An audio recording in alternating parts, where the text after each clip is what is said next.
Assalamualaikum warahmatullahi wabarakatuh. Boleewwan kiyya akkam nagaa jirtu fayyaa keessan isiniin jechaadha. Boleewwan kiyya akkam nagaa qabdu fayyaadha jajjabaatu isiniin jechaadha. Boleewwan kiyya walitti deebinee jirra barumsa biraatini. Ayyaa boleewwan kiyya warroonni jalatti argamtan guutuun keessan subscribe laayikii nuuf gochuu hin dagatinaadha. Warri tiktookii keessatti argamtanis subscribe laayikii nuuf gochuu hin dagatina isiniin jaa forfaayilii tiktooka jalaatiin seentaniiti. Yuutuuba kiyya Adam Walloo ja'a argatuu dandeessan jechuudha.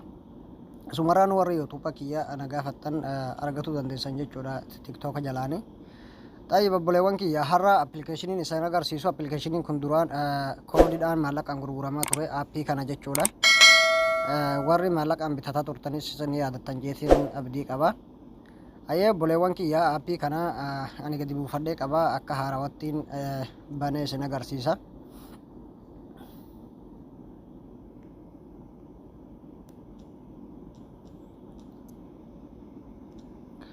Ayyee obboleewwan kiyya aappii kana akka gabuufattaniin ni seentanii. Aappiin maqaa isaadha akkuma asirratti argaa jirtan kana jechuudha. Aappiin akkuma maqaa isaadha asirratti agartan kanatti itti buufattanii barreeffattanii gabuufattan jechuudha. Taayib obboleewwan kiyya aappii kana abdeetii ni gootan jechuudha. Abdeetii silaa namni wallaalu hin jiru. Abdeetii bakka sanii ni gootan jechuudha. Bakka abdeetii jettu tanaa jechuudha. Bakkaan xiyyatti isiniif qabe jechuudha. Saniin booda obboleewwan kiyya seenii kanuma olii gubbatti filattan jechuudha. Bakka filannaadhaa silaa wallaaltan jee yaadu ni beektan isinuu jechuudha. Akka kana gachuu qabtanii filattan jechuudha aappii. Taayib ka oliidha gubbamatti dhiiftan jechuudha gartee. Hayyee obboleewwan kiyya aappiin kun koodii qaba akkumaan isiniin jee viidiyoo gabaabsitiin isin agarsiisa. Ka gubbaarrattis jalattis tokkorraa haga jaha guuttan jechuudha. Tokkorraa haga jaha guuttadhee ni agartan jeetii yaada. Jalattillee tokkorraa haga jahaadha itti guuta jechuudha. Hayyee obboleewwan kiyya ani amma guuttadheetiin jira jechuudha. Aappiin kun dalaguu fi dalaguu dhabuu isaadha waliin haa laallu. Jarjartanii viidiyoo osoontii waan hunda isaadhaan laalin bira dabartanii nuun dalaguun jinaadha. Aappiin kun ammoo yeroo deddeebitanii yaaltan malee koodii isaadha isinii hin fudhatu jechuudha. Taayib obboleewwan kiyya mee ani amma dalasiisee haa laalu. Akkuma asirratti argaa jirtan kana koodiin isaadha sirrii miti isiniin jaa jechuudha ni agartanii. Taayib ammallee ittuma deebifna obboleewwan kiyya haga inni dalagu jechuudha.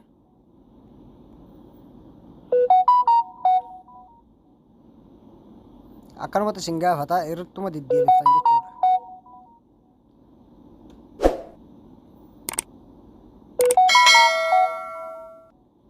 Haga inni isinii dalagee dhaabbatu jechuudha inuma eeddan jechuudha. Cal jettanii koonnektii ta'e jettanii keessaan baatan.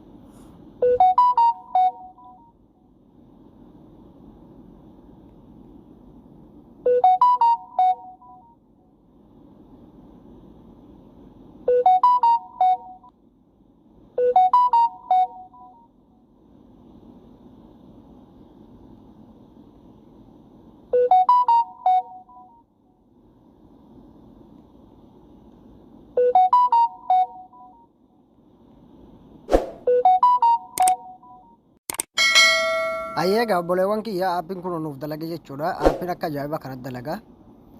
Haga inni koonnektii ta'u jechuudha ni eeddan jechuudha. Koonnektii yeroo duraadha isinii je'eef jecha keessaa bahuun qabdanii koonnektii gootanii eeddan jechuudha. Aappiin isiniif dalaguu dhabuu sirriitti hubattan jechuudha. Maaliif jennaan aappiin kun koodii waan ta'eef koodii isaadha kana isaan warri kaampaaniin isaadha jechuudha amanuu barbaachisa jechuudha. Yaani akka ati koodii kana biyyattu jechuudha amanuu barbaachisa jecha isaan biratti. Aappiin amma akka ajaa'iba dalaguu jira. Mee yuutuuba seennee waliin haa laallu.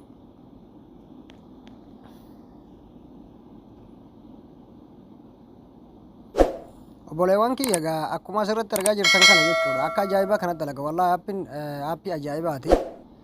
Aappiin akka ajaa'ibaa kanatti dalagaa ni agartan jeetii yaada jechuudha.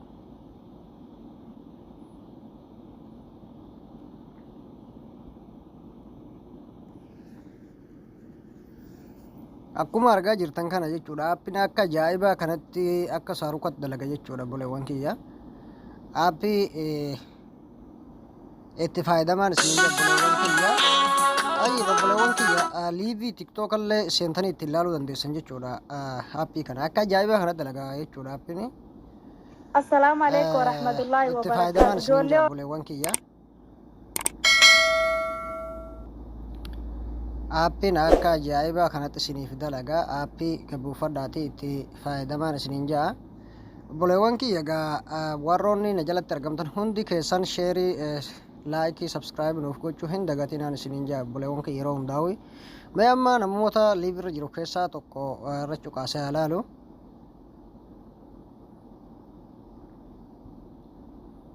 Akka ajaa'ibaa kanatti dalagee jechaadha aappiin.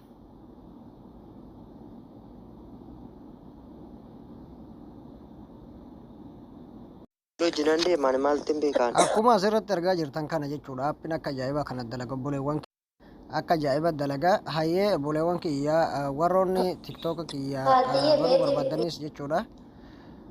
Tiktooka kiyya yuutuuba kiyya warri baruu barbaadan jechuudha. As jalatti ni argattan jechuudha. Yuutuubii kiyya hin dagatinaan isiniin ja'a. Ni agartan jeetiin jira. Bakka kanatti bakka mallattoo yuutuubii kana yoo cuqaaftan alaxuulii keessa siin geessa. Yeroo seentanitti sabskiraayibii laayikii nuuf gochuun jajjabeessan isiniin jaa. Assalaamu alaikum warahmatullaahi wabarakaatu.